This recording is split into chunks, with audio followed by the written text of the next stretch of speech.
Bom, gente, agora nós vamos fazer a correção de matemática, tá? Eu pedi que vocês fizessem da página 54 até a 57, certo? Novamente, nesse caso agora, a gente trabalhou o quê? A interpretação e representação de dados de tabela de dupla entrada, tá bem? Trabalhamos também o sistema de numeração decimal, leitura, escrita e comparação de números naturais, tá? E também trabalhamos leitura e interpretação de dados apresentados em tabelas simples. Nós já havíamos feito muitas atividades desse tipo dentro de sala de aula, mas agora vocês teriam que fazer sozinhos, porém, eu estava aqui para ir respondendo as dúvidas que vocês foram me perguntando, foram mandando por áudio, tá bem? E eu quero que continue assim, dúvidas tem que perguntar, tá bom? Deixa eu tomar um golinho de água. Vamos lá. Na página 54, nós tínhamos um mapa, né? E tínhamos uma tabela.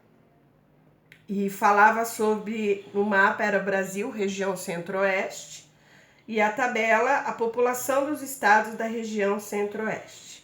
Tínhamos os estados do Mato Grosso do Sul, Goiás, Distrito Federal, e o número da população de cada um desses estados, tá? No número 1 estava assim: leia em voz alta os dados relativos à população dos estados dessa região e também do Distrito Federal.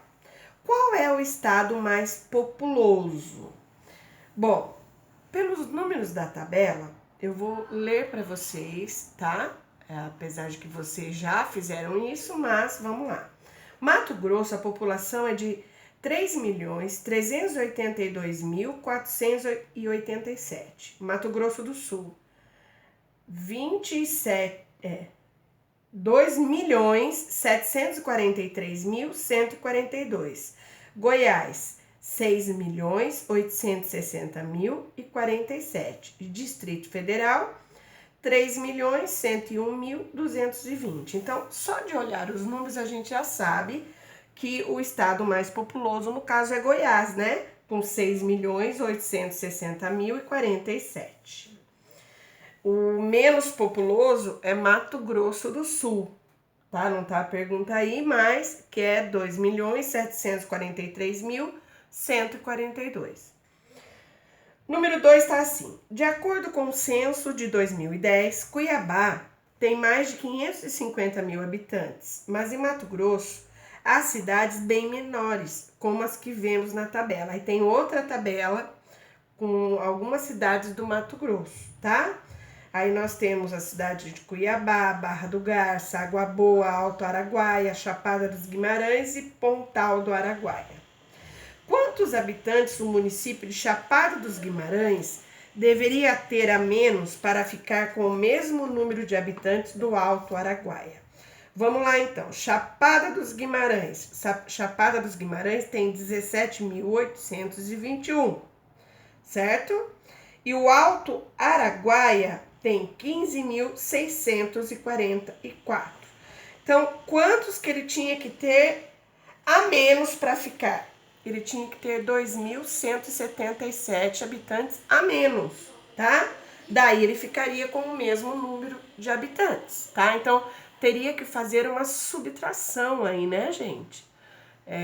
Ficaria bem mais fácil, faria a subtração e pronto, acharia a resposta. Então, não deixa de ser uma situação problema, né? Vamos lá, então, para a página 55. A página 55 tem um texto e duas imagens. Uma é da onça pintada, a outra é do jacaré do Pantanal.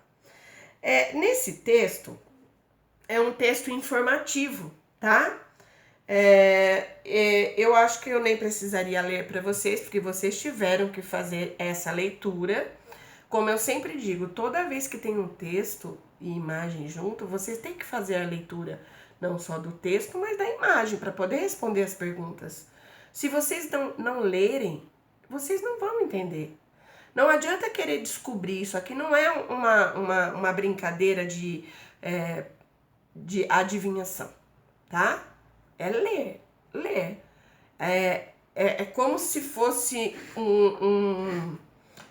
um trabalho de português, nesse caso. Você tem que ler, interpretar para responder, tá bem?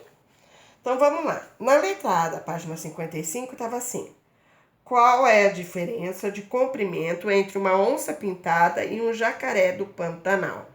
Vamos lá. Lá no texto, tá pedindo aqui, ó, comprimento, né? Então, a onça pintada é mamífera, excelente nadadora e tem grande poder de caça. Esse carnívoro, que se alimenta de antas, capivaras, tamanduás e outros animais, atinge 2,10 metros de comprimento, ó. Isso é a onça. E o jacaré? O jacaré do Pantanal é um réptil que come peixes e outros animais aquáticos. Pode chegar a 300 quilos na sua idade adulta e a 3 metros de comprimento. Então a pergunta qual era? Qual é a diferença de comprimento entre uma onça pintada e um jacaré do Pantanal? No caso, gente, 90 centímetros. Tinha que fazer o quê? Uma subtração. Lembrando que vírgula embaixo de vírgula, mas professora, 3 metros tem vírgula? Na hora de você colocar numa conta, nesse caso, sim, você colocaria 3,00 menos 2,10. E aí você ia ter 0,90. Tá certo? Era assim. A gente já conversou. Assim como no sistema monetário, quando a gente tem que fazer uma atividade, uma conta, né? Uma adição, uma subtração que tem vírgula, o número que não tem vírgula, você vai adicionar essa vírgula, tá bom? Sempre lembrando que antes da vírgula vem o número inteiro, tá? E no caso, o número inteiro 2 metros e o 10 fica depois da vírgula. 3 metros, não tem vírgula? Não, mas então o número inteiro é o 3,00, tá bom? Letra B. Qual é aproximadamente a diferença de peso entre esses dois animais? Se a onça, ela chega a pesar 150 quilos e o jacaré 300 quilos, para algumas crianças, provavelmente, eu acredito, que nem tenha feito a conta, tá? Porque era muito fácil, 300 menos 150, tá? Mas para quem fez era isso, era fazer a subtração. O número maior tira o número menor e vai achar o resultado. Então, 150 quilos, tá bom? Vamos para a página 56.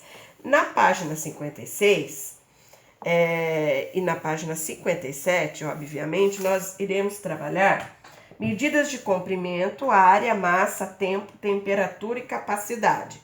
Utilização de unidades convencionais e relações entre as unidades de medida mais usuais.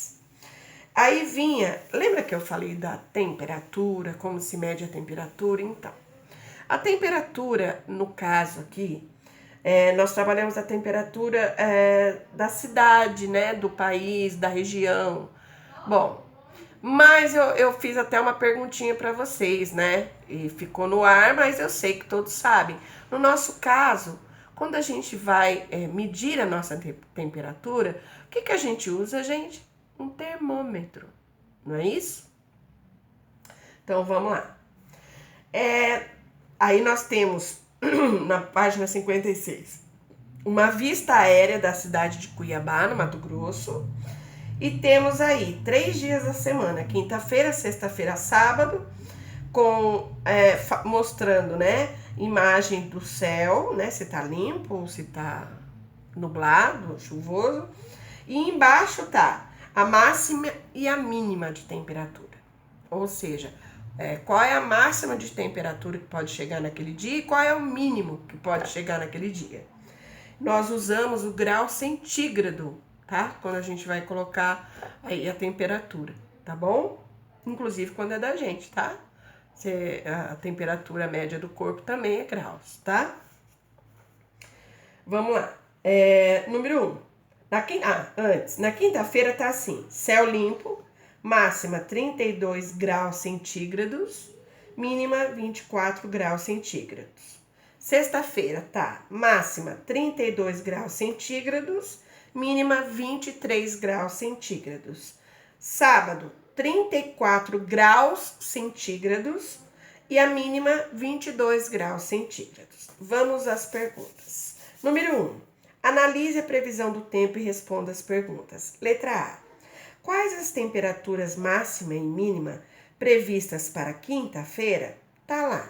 Máxima 32 graus, mínima 24 graus centígrados. Tava ali escrito, bem exposto para vocês. E para sexta-feira, mesma coisa, 32 graus e mínima 23 graus. E para sábado, 34 graus e mínima 22 graus centígrados. Para qual desses dias está prevista a menor temperatura? Vocês teriam que ir nas mínimas, na temperatura mínima de cada dia e ver qual que era o menor. Sábado era o menor, 22 graus, porque sexta-feira o mínimo era 23 graus centígrados e quinta-feira era 24 graus. Então, 22 é menos, não é isso, gente? E para qual dia e períodos há previsão de chuva? Tem algum lugar aí de previsão de chuva? Uma nuvenzinha? Não, não tem, tá? Nenhum dia. Depois 2. Faça uma pesquisa e escreva um pequeno texto sobre graus Celsius. Gente, nesse caso aí, tanto vocês poderiam ter feito ou não. Por quê? Porque esse tipo de pesquisa eu gostaria de fazer em sala de aula, para a gente estar compartilhando com os colegas, entendeu? Porque existem algumas coisas que a gente faz que a gente pode fazer só online e acaba dando certo. Mas nesse caso, eu acho que o ideal seria esse compartilhar conhecimento, tá? Então, esse daí, mesmo quem fez, para mim, foi nulo. Por quê? Porque nós vamos rever isso quando nós voltarmos em sala de aula e, se Deus quiser, será logo. Então, vamos lá para o número 3. Em 25 de novembro de 2005, na cidade de Bom Jesus, no Piauí, a temperatura atingiu a marca de 44,7 graus centígrados. Quente, hein, gente? Imagina o calor. Em Joinville, em Santa Catarina, a temperatura máxima foi de 42 graus centígrados no dia 30 de março de 2002. Quente também. Qual é a diferença entre as temperaturas dessas duas cidades? Gente, olha só, 44,7 e o outro 42 graus. Vamos fazer uma subtração usando vírgula. Professora, mas 42 não tem vírgula. Não, mas o de cima você viu que tá 44,7. Então, o que você faz? 44,7 menos 42,0, que vai dar 2,7 graus centígrados de diferença. Entenderam? Até aqui tudo bem? Vamos lá então para a última página de hoje, né, dessa semana. A página 57. Agora vamos para a região sul. Laerte fez a pesquisa sobre a população da região sul, solicitada pela professora Helena. Ele tem familiares que moram em Curitiba, na região sul, formada pelos estados do Paraná, Santa Catarina e Rio Grande do Sul.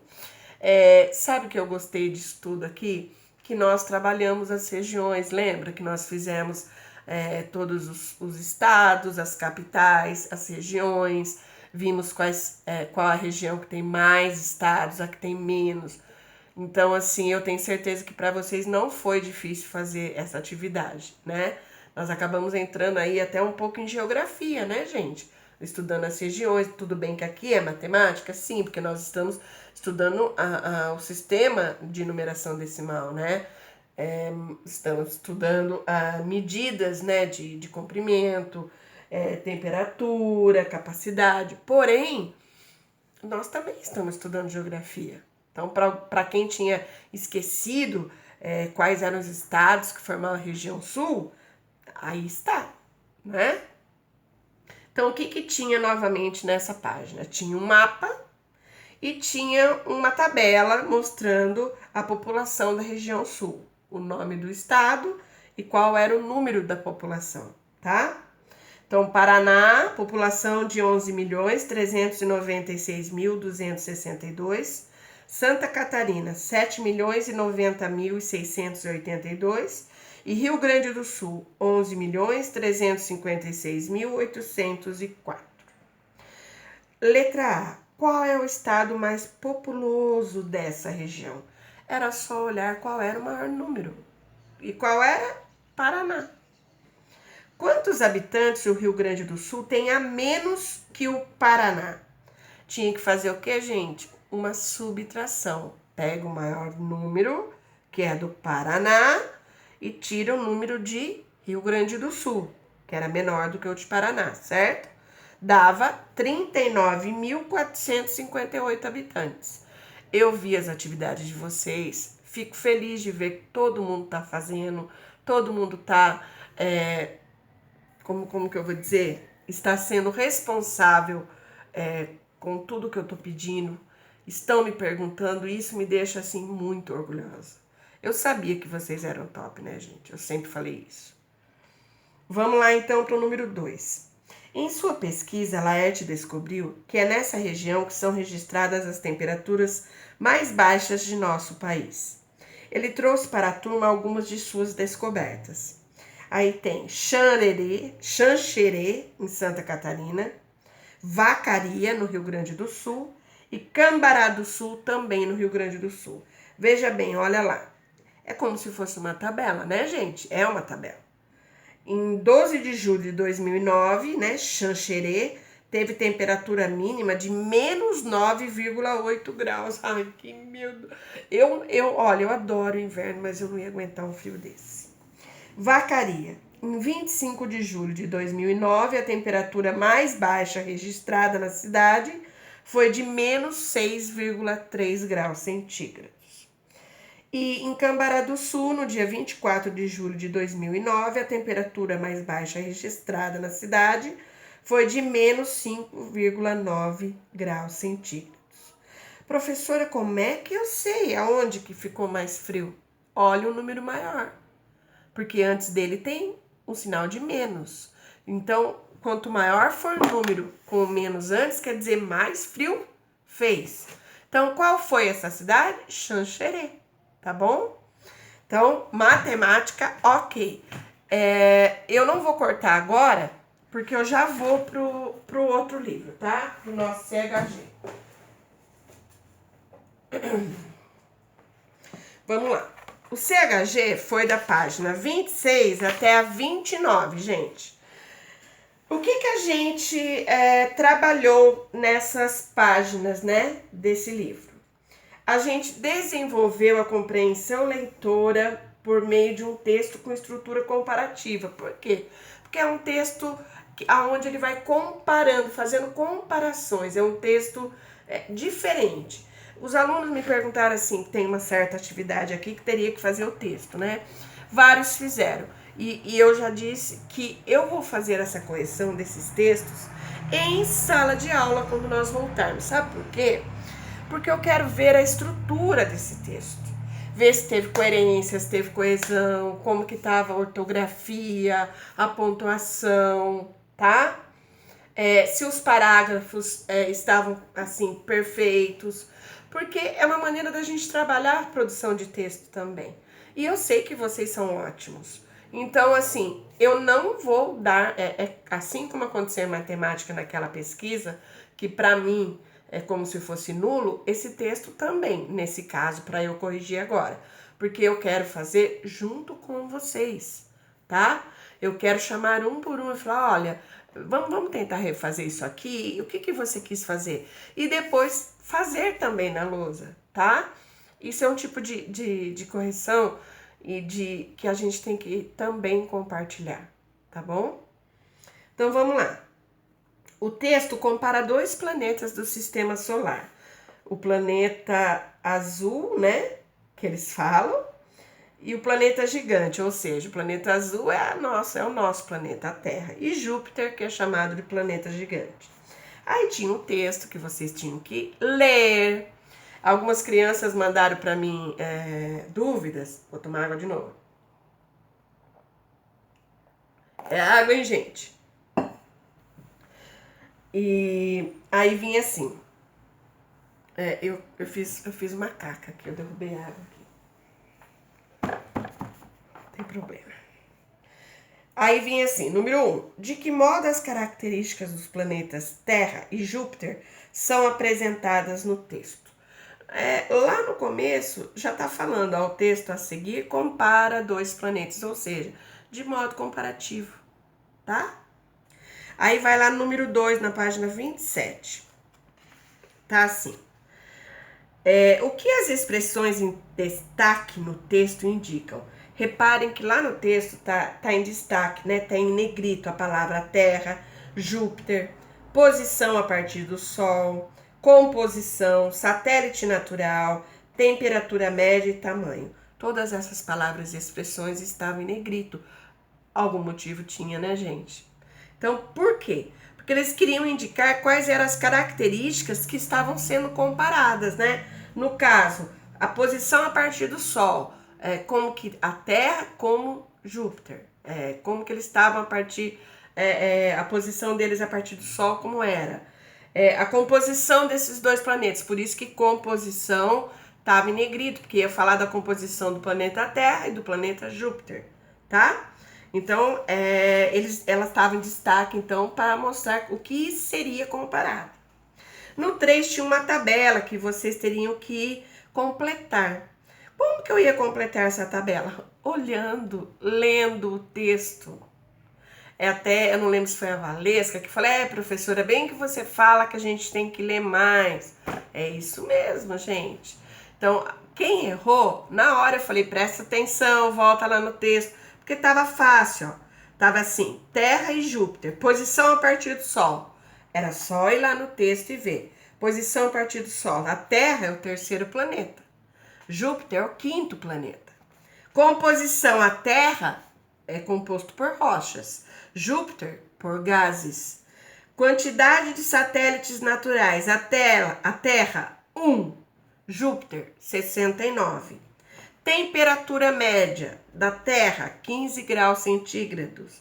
De Júpiter, menos 120 graus centígrados. Ou seja, frio, né, gente? Tamanho, 12.756 quilômetros de diâmetro tem a Terra. Júpiter, 142.984 quilômetros de diâmetro. Por isso, chamado planeta gigante, né? Entenderam? Bom, vocês foram pondo nas dúvidas, eu fui explicando, então eu sei que aqui no fim, no começo deu aquela dúvida e depois todo mundo acabou entendendo o que era para fazer. Número 4. Com base nas informações abaixo, escreva um texto no caderno comparando as características dos planetas Vênus e Saturno. Eram outros planetas e era para fazer um texto baseado nesse que tem aqui, de Terra e Júpiter. E são esses textos que eu disse que quando nós voltarmos para a sala de aula é que eu vou fazer a correção, tá? Porque eu acho que nesse caso não adianta eu ficar corrigindo agora, tá bom, não tá bom. Eu preciso pegar esse texto, eu preciso ler esse texto, eu preciso analisar esse texto junto com vocês, tá bom? Então esse 4 do 27 nós vamos fazer em sala de aula depois. Eu sei que todos já fizeram, ótimo, né? Já a maior parte está feita. E aí nós vamos fazer apenas a correção e entender o que tá certo, o que tá errado, por quê, tá bom? Aí vamos para a página 28.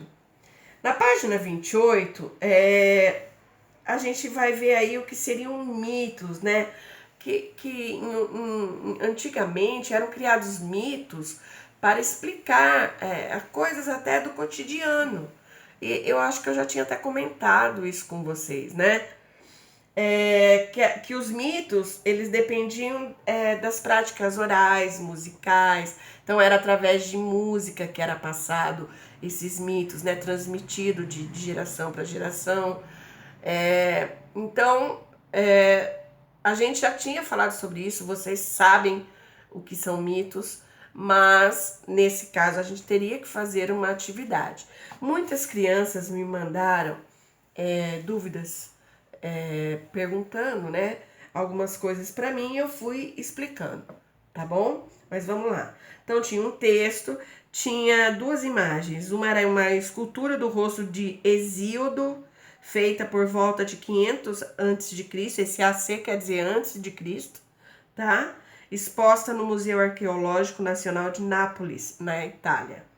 Temos também uma outra imagem, que é a imagem de Aedo, representada em vaso grego, datada de cerca de 500 a.C. também, exposto no Museu Metropolitano de Arte de Nova York, nos Estados Unidos. Primeiro, gente, lá no texto, eu queria que vocês tivessem lido com bastante atenção, que aí ficava bem fácil de responder. Então, eu vou ler aqui, e aí eu tenho certeza que quem não havia prestado atenção vai entender. Olha só. Há milhares de anos, diversos povos criaram mitos para explicar os acontecimentos do seu dia a dia e os fenômenos da natureza. Há cerca de 5.000 anos, os gregos antigos criaram mitos que explicavam o surgimento do universo, por exemplo. Os mitos gregos eram transmitidos oralmente. Havia poetas, cantores, chamados de aedos, que declamavam os mitos para um público tocando um instrumento musical. Então, o que eram os aedos, gente? Eram poetas, cantores que declamavam e cantavam usando um instrumento musical, e eles passavam adiante os mitos, né? Tocando um instrumento musical. Outros declamadores de mitos eram os rapsodos, porém eles não tocavam instrumentos durante suas apresentações. Então a diferença dos aedos e dos rapsodos é que os aedos usavam instrumentos musicais, tá? E os rapsodos não. Hesíodo foi um importante rapsodo que viveu na Grécia por volta de 700 a.C.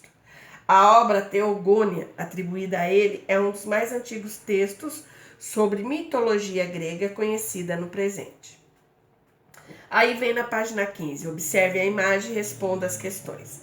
Nós temos a imagem de um aedo representado em vaso grego, datado de cerca de 500 anos antes de Cristo, exposto no Museu Metropolitano de Arte de Nova York, nos Estados Unidos. Então, o que a imagem representa? Um aedo grego, né? A imagem de uma mulher com um instrumento, um homem, não sei, que era um aedo, né? Que era esse poeta-cantor, tá? Que gostavam de declamar e falar dos mitos usando o instrumento, cantando, né?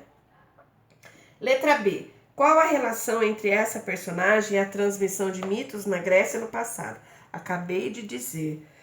O aedo ele transmitia oralmente os mitos gregos para o público tocando um instrumento musical. Eu já tinha falado disso, né? Mas era essa a resposta. Letra C.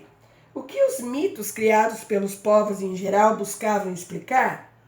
Buscava explicar acontecimento do dia a dia, fenômeno da natureza, como que o mundo foi criado, tá?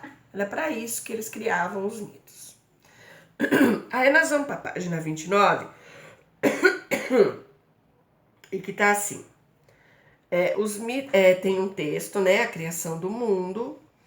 E daí vem as perguntas. De acordo com o texto, responda as questões.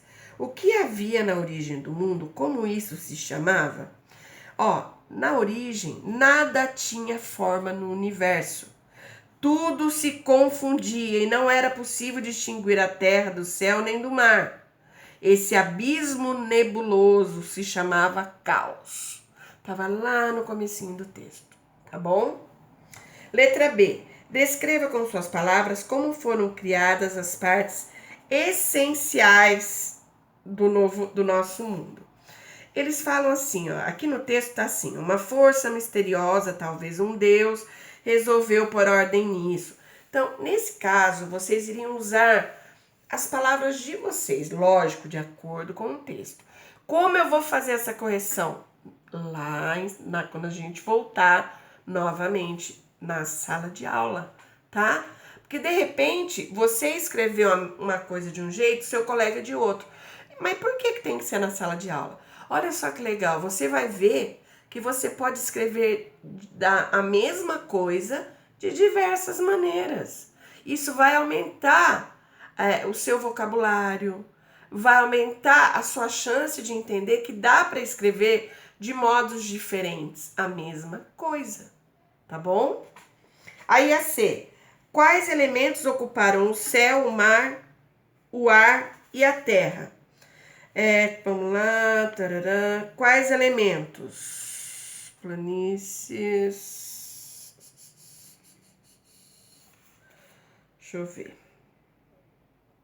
Uma força misteriosa. Não. Olha, gente, é bem engraçado, né? Para você ver como os mitos, eles são, às vezes, meio não, né? Eles são, na maior parte das vezes, fantasiosos, né? Veja bem, ó. Começou reunindo material para moldar o disco terrestre, depois pendurou no vazio. Em cima cavou a abóboda celeste, que encheu de ar e de luz. Planícies verdejantes se estenderam então na superfície da terra, e montanhas rochosas se ergueram acima dos vales. As águas dos mares veio rodear as terras. Obedecendo à ordem divina, as águas penetraram nas bacias para formar lagos, torrentes, desceram das encostas e rios serpearam entre os barrancos. Assim foram criadas as partes essenciais do nosso mundo. Então veja bem, ao mesmo tempo que eles acreditavam em vários deuses, porque os gregos, eles, não sei se vocês sabem, mas vocês podem pesquisar, é até bom para vocês entenderem um pouquinho mais. Eles sempre adoraram vários deuses, né? A mitologia grega é muito rica. Mesmo assim, eles ainda criaram um outro deus, né?